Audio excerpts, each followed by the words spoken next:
Hi, I am Shurma, living in South Korea for my masters and working part-time. Video শুরুতেই বলে দেই, যারা যে কোনো কাজকে খুবই ছোট করে দেখেন আজকের ভিডিওটা তাদের জন্য নয়। অনেকেই আমাকে ইনবক্স করেছিলেন রেস্টুরেন্টে একজন পার্ট টাইম ওয়ার্কারে কি কাজ করতে হয় সেসব নিয়েই থাকছে আজকের ভিডিওটি। আমি যেহেতু একটি রেস্টুরেন্টের কিচেন অ্যাসিস্ট্যান্ট হিসেবে কাজ করছি, তো সকাল সকাল যে আমাদের কিচেনে কিছু বেসিক প্রিপারেশন থাকে আমি সেগুলোই করে নিচ্ছিলাম। আমি এখানে কিমচিগুলো ফিল আপ করে রাখছিলাম, কেন রাশ আওয়ারে এগুলো খুবই হেল্পফুল। আর পরবর্তীতে আমি এখানে একটি ব্যাটার রেডি করছিলাম, যেটা আমাদের ডিশে ব্যবহার করা হয়, সেটাও রেডি করে আমি এটা একটি কন্টেনারে করে রেখে দেব, যেন পরবর্তীতে এটা যে কোনো সময় বের করে ইউজ করতে হয়। কারণ রাশ আওয়ার রেস্টুরেন্টে খুবই রাশ থাকে, তখন এই সব কিছু রেডি না থাকলে খুব বেশি ডিফিকাল্ট হয়ে পড়ে। তার জন্য সকাল সকাল যে আমাদের সব কিছু রেডি করে রাখতে হয় আগে থেকেই, যেন পরবর্তীতে কোনো সমস্যা না হয়। রেস্টুরেন্টের কাজে সাধারণত কোনো নির্দিষ্ট কোনো কাজ আপনার নির্ধারিত থাকে না যে এই কাজটাই আপনাকে করতে হবে। সেখানে আপনার সব কিছুই মোটামুটি করতে হবে, কারণ রেস্টুরেন্টের সবাই মিলে একটি রেস্টুরেন্টের কিচেন পরিচালনা করে। সেখানে একজন মানুষ পার্টিকুলারলি একটা কাজ করে না, সবাই মোটামুটি সব কিছু করে একসাথে। তো সেই হিসাবে আমি কাজ করছি। এখানে আমি একটি ডিশ রেডি করছি, যেটার নাম হচ্ছে মুসাবা। এই ডিশটা কোরিয়ানরা খুবই পছন্দ করে, আমি যতটুকু দেখলাম তারা এই ডিশটা খুবই এনজয় করে। আমার রেস্টুরেন্টের স্পেশালিটি হচ্ছে এটা হচ্ছে আইস ব্রথ দিয়ে রেস্টুরেন্টের নুডলসগুলো পরিবেশনা করা হয়। তো সেটাই এখানে দেওয়া হচ্ছিল। যেই মুসাবাটা রেডি করেছিলাম সেটার উপরে এখন আইসের ব্রথটা দিয়ে দিবে। তো এটা এখানে দেখলাম কোরিয়ানরা সামারে খুব বেশি পছন্দ করে। অ্যান্ড এটা হচ্ছে পর্কের ব্রথ। তো যাই হোক, তারপরে আমাদের লাঞ্চ ব্রেক হয়ে যায়। সেই দিন আমাদের ওনার আমাদের জন্য বাহির থেকে লাঞ্চ অর্ডার করে। তো আমার জন্য অর্ডার করেছিল চিকেনের বিবিংবাপ। তো আমি সেটাই খাচ্ছিলাম। আসলে সেই দিনের বিবিংবাপটা খুবই মজা লেগেছিল আমার। তো তারপর আবার ব্যাক টু ওয়ার্ক। এখন আমি এখানে আরেকটা ডিশে রেডি করছি।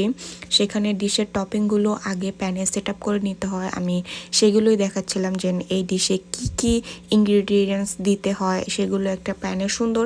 এটাকে আমি বেশিরভাগ ভেজিটেরিয়ান পিৎজা বলি, কারণ এই ডিশটা আমার কাছে একটি পিৎজার মতনই লাগে, বাট এটাকে বলা হয় পিন্দাত্তে। তো এটাও কোরিয়ানরা খুব বেশি পছন্দ করে। আমি যেহেতু আগে কখনো প্রফেশনাল কিচেনে কাজ করিনি, তো আমার প্রথম এটা করতে খুবই ভয় লাগতো। বাট রাইট নাও এখন আমার ওনার আমাকে বলে আমি নাকি পিন্দাত্তে স্পেশালিস্ট হয়ে গেছি, কারণ অন্য কোনো ডিশের থেকে আমি এটা খুব ভালো করতে পারি। এবং যেহেতু আমার রেস্টুরেন্টে এই একমাত্র ডিশ যেটা আমি খেতে পারি, বাকিগুলো আমি খেতে পারি না, কারণ সেগুলোতে পর্ক ইউজ করা হয়। তার জন্য এটা বেশিরভাগ সময় আমি করে থাকি। তো এখানে আমি সেটাই ভেজে নিচ্ছিলাম। এটা তেমন ডিফিকাল্ট কোনো রান্না না, বাট যারা কখনো আগে এরকম প্রফেশনাল কিচেনে এরকম টেম্পারেচারে কাজ করেনি তাদের কাছে নতুন নতুন একটু ভয় লাগবে। বাট পরবর্তীতে আপনি যখন ইউজ টু হয়ে যাবেন তখন আপনার কাছে এটা কিছুই মনে হবে না। এখন যেরকম আমার কাছে এটা খুবই ইজি মনে হয়। আমি যেরকম আগেই বলেছিলাম, রেস্টুরেন্টে যে কোনো কাজ একজন একাই করে না, সব কিছুই করতে হয়। আমি যে এখানে শুধু রান্না করি তেমনটা না, আমার মাঝে মাঝে এখানে সলগোজিও করতে হয়। সলগোজি মিনস হচ্ছে ডিশ ওয়াশিং। এবং এটা আমার কাছে মনে হয় যেন কোনো ছোট করে দেখার বিষয় না, কারণ কাজ কখনো ছোট করার জিনিস না। যে কোনো কাজের মূল্য সবসময় দিতে হয়। আপনি হালাল পথে যে কোনো কাজ করেন না কেন সেটা আপনার জন্য বরকতময়ী। তো আমি সেই হিসাবেই কাজ করি, কোনো কাজকে ছোট করে না দেখে। এবং আলহামদুলিল্লাহ আমি সেটার জন্য সব সময় আল্লাহর কাছে গ্রেটফুল যে আমি এই পর্যন্ত করতে পারছি এবং সামনে আরও করতে পারবো। তো এখানে আমি ডিশটা রেডি হয়ে গিয়েছে, সেটাই আমি দিয়ে আসছিলাম। সাথে আসার সময় আমি ডিশগুলো নিয়ে এসে আমাদের ওয়াশিং বেসিনে রেখে দিলাম, কারণ সেগুলো আবার যে ওখানে ধুতে হবে। ও যে সেখানে আরেকজন এমপ্লয় আছে, সেও কিছু ডিশ নিয়ে এসে রেখে দিয়েছে এবং সেগুলো সাথে সাথে ধুয়ে নিচ্ছে। কারণ এখানে আমি যেরকম আগেই বলেছি, একটা কাজ আপনাকে একাই করতে হবে এমন না। যখন যে কাজে যে বিজি থাকবে, একটা সেক্টর খালি থাকবে, আপনি কাজটা দেখে সাথে সাথে করে ফেলবেন। সেটাই হচ্ছে প্রফেশনালিজম। আপনি যে কোনো কাজ দেখে ফেলে রাখলেন যে সেটা আপনার কাজ না, সেরকমটা করলে আপনি ক্যারিয়ার লাইফে বেশি একটা গ্রোথ করতে পারবেন না।